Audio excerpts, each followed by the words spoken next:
கிறிஸ்துவுக்குள் பிரியமானவர்களே, ஆண்டவராகிய இயேசு கிறிஸ்துவின் ஈடு இணையற்ற நாமத்தினாலே உங்கள் யாவருக்கும் எனது அன்பின் கிறிஸ்துமஸ் வாழ்த்துதலை தெரிவித்துக் கொள்கிறேன்.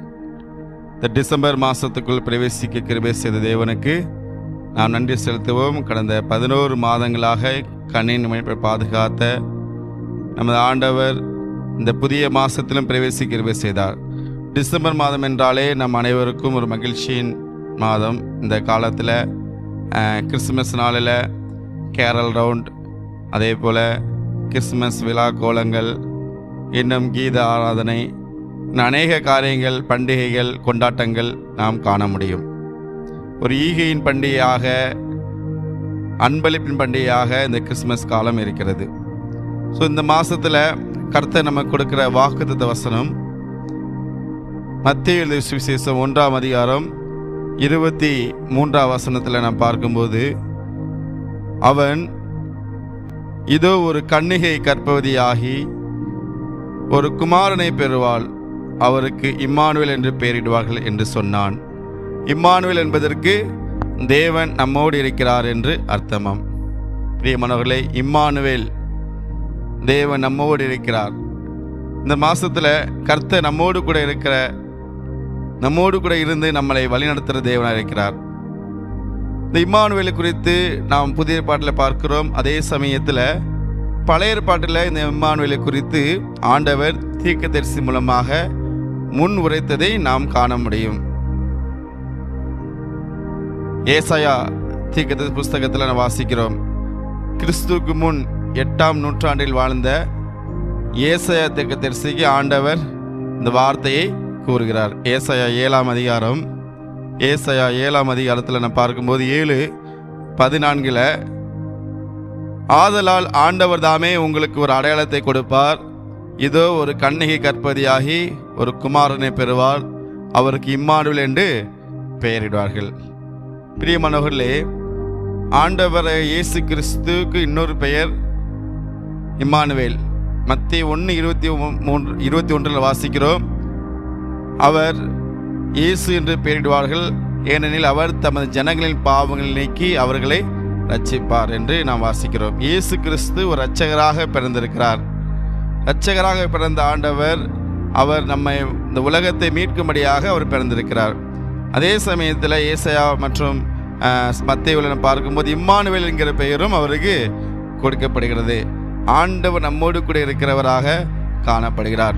இந்த ஏசாயாவில் பார்க்கும்போது இந்த இஸ்ரேல் ஜனங்கள் யூதாவில் அவங்க என்ன செய்கிறாங்க, சிறையிருப்புக்கு முன்பதாக ஆண்டவர் சீரியர்களுக்கு ஒப்பு கொடுக்கப்பட்டது காலத்தில் ஆண்டவர் புரோட்டோ ஏசாயா என்கிற அந்த 1ஆம் ஏசாயா மூலமாக இந்த வார்த்தையை ஆண்டவர் சொல்லுகிறார். பிரியமானவர்களே, இந்த இடத்துல பார்க்கும்போது இம்மானுவேல் என்கிற ஆண்டவர், இம்மானுவேல் தேவன் நம்மோடு கூட இருக்கிற தேவனாக இருக்கிறார்.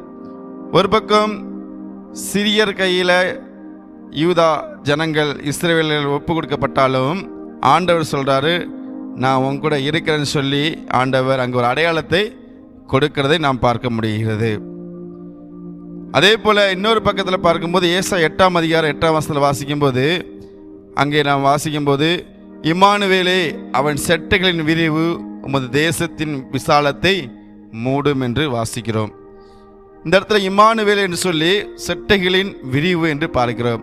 இன்னொரு அர்த்தத்தை கூட பார்க்கிறோம், செட்டைகளின் விரிவு.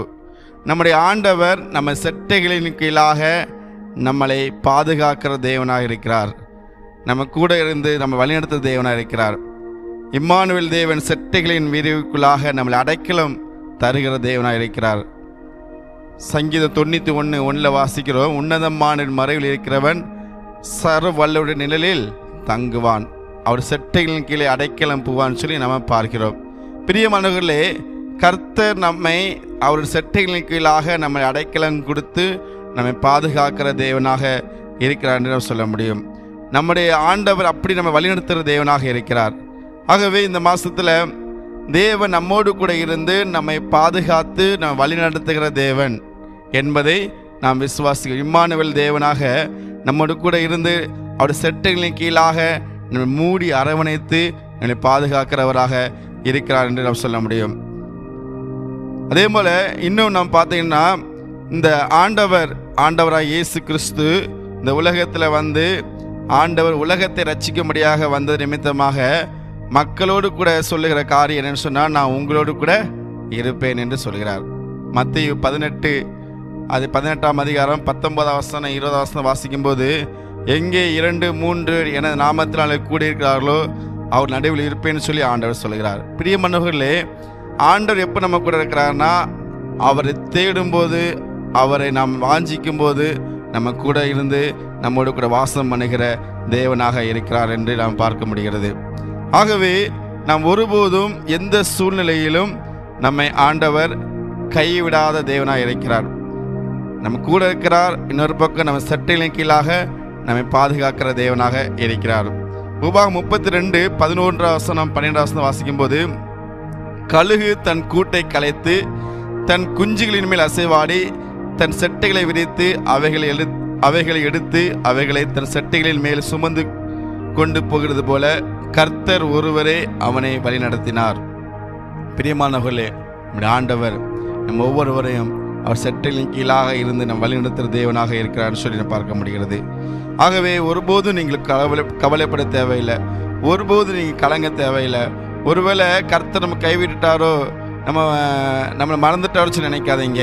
ஆண்டவர் சொல்கிறாரு, நீ எதுக்கும் பயப்பட தேவையில்லை, எதற்கும் பயப்பட தேவையில்லைன்னு சொல்கிறார். அதே ஏசாயாவில் பார்க்கும்போது, அதே ஏசாயா 7ஆம் அதிகாரத்தில் நான் பார்க்கும்போது, அந்த ஆண்டவர் இந்த அடையாளத்தை கொடுக்க முன்பதாக 2 கொல்லிக்கட்டைகள், அதாவது சீரியர்கள் மற்றும் ரேட்சீன் என்கிற 2 கொல்லிக்கட்டைகளுக்கு நீங்கள் பயப்படாதீர்ப்பா என்று சொல்லுகிறதை பார்க்கலாம். 7ஆம் அதிகாரம் 6ஆம் வசனம் வாசிக்கும் போது, நீ பயப்படாமலும் அமர்ந்திருப்பாய், இந்த 2 புகை கொல்லிக்கட்டைகளாகிய சீரியரோடு வந்த ரேட்சீனும் ரெமலியாவின் மகனும் கொண்ட உக்கிர கோபத்து நிமித்தம் உன் இருதயம் துவள வேண்டாம். பிரியமானவர்களே, இந்த நாளில் ஆண்டவர் ஒருவேளை நம்ம கூட இருக்கிறார் சொல்லி நம்ம நினைக்கும் போது, சில நேரங்களில் நம்ம சுற்றி இருக்கிற அசிரியர்கள், இதே போல் ரேட்ஸின் போன்ற நிறைய கொல்லிக்கட்டைகள் நம்மளை பயமுறுத்தலாம். ஆண்டவர் சொல்கிறாரு,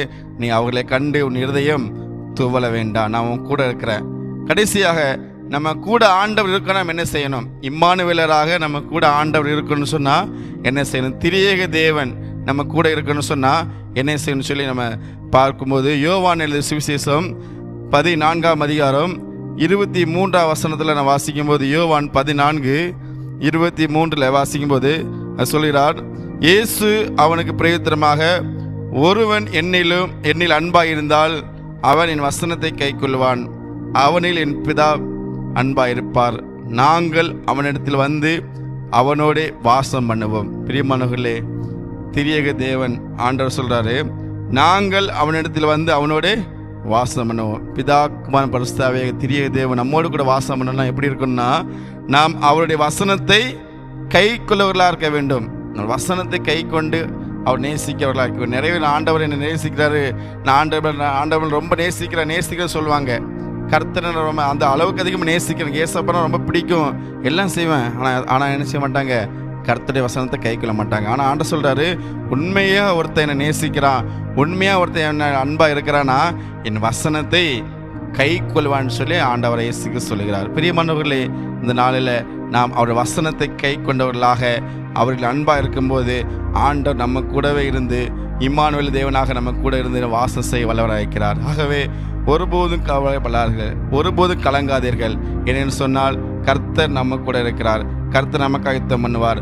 ஆண்டவர் இயேசுடைய பிறப்பு நமக்கு ஒரு அடையாளத்தை கொடுப்பது மட்டுமல்ல, அவருடைய பிறப்பு நமக்கு ரட்சிப்பை கொடுப்பது மட்டுமல்ல, இன்னொன்று அவருடைய பிறப்பு நிமித்தமாக நாம் அவருடைய வருகை, 2வது வருகைக்கு நம்ம ஆயத்தமாக இருக்க வேண்டும். முதல் வருகையை நம்ம கொண்டாடுகிறோம், இயேசு கிறிஸ்து பிறப்பை நம்ம கொண்டாடுகிறோம்.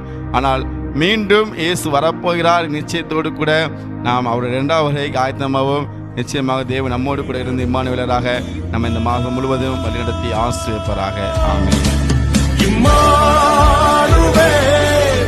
தேவன் நம்மோடு, இம்மானுவேல் தேவன்